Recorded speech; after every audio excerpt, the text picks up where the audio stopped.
y'all. Okay, so I just wanted to get in here. I know it's been a week, and I said every day I'm working on it. Work with me. But I wanted to get in here and get back on track with this 30-day challenge of videos. And talk to you guys for a little bit. So today I wanted to talk about disclosing again. I know a lot of times when we talk about herpes and disclosing to people, we usually automatically think about disclosing to someone that you're going to be dating, like someone that you like romantically or whatever. But disclosing can kind of be hard sometimes when you're talking about family and friends too. So we're talking about disclosing with family and friends today. That was definitely my biggest struggle. I've had to disclose a lot, obviously, because I've officially told my business to everybody now. But my biggest struggle with disclosing wasn't disclosing to guys that I was either dating or interested in. It was disclosing to my family and my friends. And simply because those are people who know me personally, and even though I know they knew me and loved me, I still felt some type of way about it and still was really worried about what people would think and how they would react and things like that. So I would say disclosing to my friends wasn't as hard as my family, because all my friends we're all pretty much open books. So the first person that I told when I found out that I had herpes was actually one of my closest friends, and they were super supportive. They were just like, oh, you know, not a big deal, you know, we're here if you need us, blah blah blah. But my struggle was disclosing to family. I come from a very supportive, very loving family. My family is always my biggest cheerleader with everything I've ever done. I mean, like, I come from the type of family who will cheer you on from everything. So I could never, you know, backlash or, you know, bash them and say that they're not the supportive type, because that's very much untrue. If I told my mom and the rest of my family tomorrow that I want to be a unicorn when I grow up, they're gonna be like, you go, baby, and you be the best unicorn you could be. What color do you want to be? I'm gonna help you make your horn. Like, that's the kind of family I come from. But it was still hard for me to disclose from them, simply because we're all so close. And honestly, to tell y'all the truth, I didn't want the whole family to know. I was just gonna tell a couple of people, but I come from a very close family, so I was worried about the fact that everybody was so close that it was going to get all over the place, and then I'll have to deal with different personalities in my family. That was another thing. I come from a very close family, but they're also very opinionated as well. And they do speak their minds, and it's not in a negative way, but they say how they feel. And then on top of that, because of the way that I found out that I had herpes and because of who it came from, I didn't want to have to deal with questions of who it was, because I didn't want it to affect that person's relationship with my family. Like, you know, we dated for a long time. It's really cool with my family, so I didn't want that to affect anything. So a lot of me not wanting to disclose to my family was simply for the protection of his identity.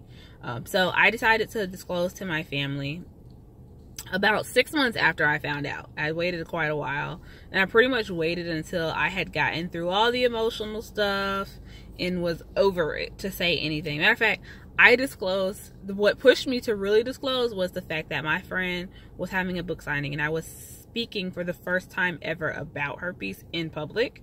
And I didn't want my family to find out, like, on social media that I had herpes. That was a big thing for me, was they had to hear it from me. And even though it was a small, intimate event, I was just like, I can't control if anybody records this or posts it, so I'd rather them find out from me. So the first person I told was my mama. My mom's awesome. She's very calm, cool, collected type of person. And to be honest with y'all, I guess it was my approach, but I sat her down and I was like, Mom, I gotta tell you something. And her first response is, oh my gosh, are you pregnant? And I was like, no. And then she asked me if I was a lesbian. I don't know why that was the second, like, thing that came to her head, but she asked me if I had a girlfriend. And I was like, no. Like, why is that, like, on the top 2 things that I could do as a child? But after that, I said no, and she was just like, oh, okay, what is it? And so I told her, and she was really calm about it. She's like, oh, okay. You know, she asked a couple of questions, and she moved on. And I sat the rest of my family down and told them. But my biggest person telling was my dad, because I'm daddy's little girl. I'm daddy's girl. And just knowing, so my dad did take it hard. He kind of had a meltdown when I wasn't around. And of course, like all dads are, they're very protective. So he's just like, I want to kill him. Who is he? And I wouldn't tell him. But he's over it now. He's cool with it. They know that I'm public about it. So my advice to y'all for telling people, first of all, assess who you're trying to tell. I am aware that everybody doesn't come from a very supportive family or have very supportive people around them. So if you know that you're around people who are not super supportive and that are not going to back you, and especially when it comes to people being outed and stuff like that, you don't want anybody to know. If you got petty people around you, I'm here to tell you it is okay. You are not required to tell anybody anything.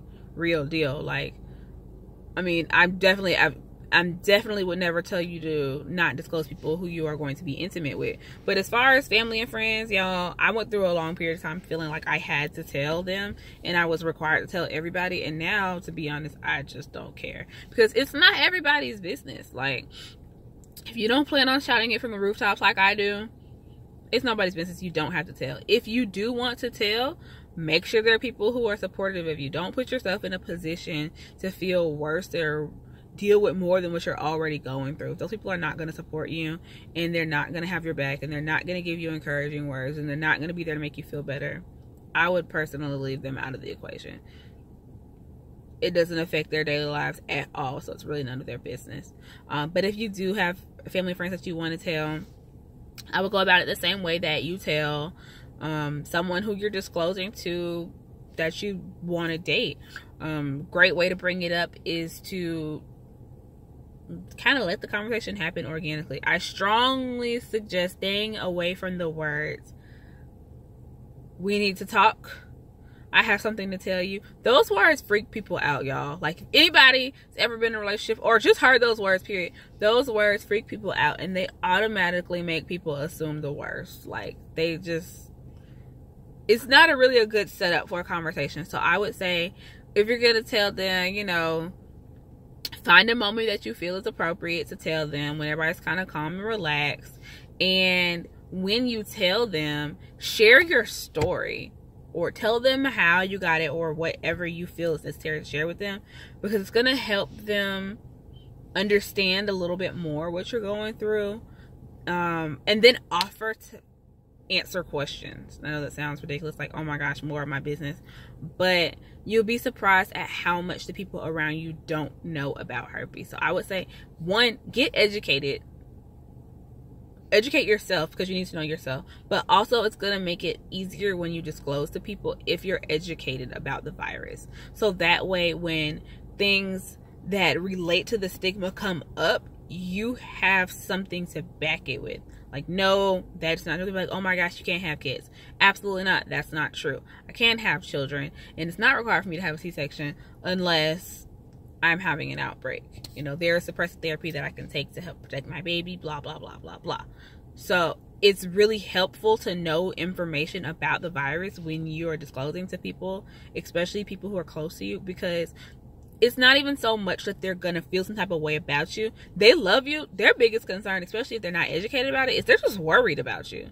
So yes, all of their fears or all of their concerns are going to come up. Like, when I disclose to my family and friends, and especially my mom, because they love me, all of their fears about herpes came up.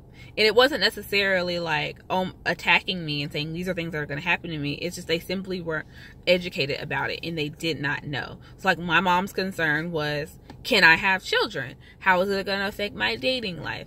Is it going to affect my work life or my social life at all? Things like that. And so she found it was helpful for me to tell her when I did, because by then I already knew the answers to those things, and I was able to, crazy it sounds, calm her down. Because when you're disclosing to your family and friends, you have to kind of consider the fact that it's a little bit of a blow to them. Like, just because it's not happening to them doesn't mean that it won't affect them emotionally at all. They're gonna kind of feel a little, they're not gonna feel all of what you feel, but they feel it's gonna be a little hurt too, because they care about you and they feel like they want to protect you from everything. So just kind of keep that in mind. Try not to get defensive if they you know, say something that's related to the stigma that's untrue, or, you know, something that's just blatantly ignorant, try not to be defensive. Try to understand that a lot of that comes from lack of knowledge about the virus, and educate them as much as possible if they're willing to. If people aren't willing to be educated about it, you cannot force it on them. Don't try to force it. Don't try to force a conversation to go any type of way. You've said what you had to say and move on. And I know that's not really the easiest thing to do, especially if somebody's got some negative things to say about it, or is really ignorant and doesn't want to hear the truth. I actually had a friend who, we were talking about herpes, and you know, I was telling her, because around the time that I told her, I had just had my first oral outbreak. Didn't even know that I had both genital and oral. And so we were talking about it, and I was actually with someone else who had it, and we were talking about how people didn't know that, you know, cold sores are actually herpes. It is just oral. Usually type 1, can be type 2 as well though. And so we're talking about it, and my friend was like, well, I've been getting cold sores my whole life and I don't have herpes. And so I had to be the one to bust her bubbles and be like, sorry boo, but you got herpes too. Like, you really ain't no different than me. And she got upset, and she wasn't willing to receive the information. Now, whether she went and looked it up later or not, that's her business. But you are going to come across people who have an issue with the actual truth and the actual facts. Try not to let that get to you. Ignorance is bliss. Let's be real. Before we got this virus, before we had to deal with it, ignorance was bliss for us. We didn't want to hear that. If you would have told me I had herpes and I never saw no test results saying that I did, I'd argue with you too. So think of it that way. Put yourself back in those shoes and think about the mindset that you had before you got the virus. Think about the things you didn't know before you had the virus. So a lot of it is just lack of information, lack of knowledge. As far as how you do it, that's completely up to you and whatever makes you comfortable. And try to base that off of you and the person you're talking to. If you know that you and this person communicate better when you are in front of each other, then I would highly suggest talking to them face to face versus sending a text message or a phone call. If it's somebody who you strictly text with and you don't see like that, and y'all don't talk on the phone that much, if you're comfortable with it and they're not petty, and please consider the petty people around y'all. There's some petty people. I'm not out here trying to scare you, talking about everybody gonna screenshot your messages, but you know who those people are in your life. If those people are in your life, don't text them. It's not something you put in a text message if it's those type of people. Now, if you got good people around you who are not like that, they're not with the petty stuff, and they're not, you know, going to do anything to try to harm you, then that's perfectly fine. But like I said, that's up to you. The most important thing is feeling comfortable with it, feeling comfortable with talking about it. And believe it or not, a lot of the times it'll take a huge weight off of you. Sometimes or at least I know for me, when we're walking around with something that's already bothering us and that's so heavy, and you don't have an outlet, the people who you usually tell what's going on with you don't even know what's going on, it makes it that much harder to deal with and that much harder to carry. So like, I felt a huge weight lifted off my shoulders once my best friend knew, and an even bigger weight lifted off my shoulders once my family knew, simply because my family is so close and we're so open with each other that it wasn't even about them knowing about herpes. It was just, I felt like I was holding a big secret, and that's not what we do. Like, we don't keep big secrets from each other like that. So I'm used to being able to tell my mom what's going on with me, and to walk around for 6 months and not say it was driving me nuts. Because I felt like I was lying to her, even though she never asked. It was just, it didn't feel right to me. So I would highly suggest just assessing who you're talking to. And like I said, y'all are required to tell anybody anything that you don't want to tell them. This is just for the people who feel the need to get it out, who feel the need to tell the people who are close to them.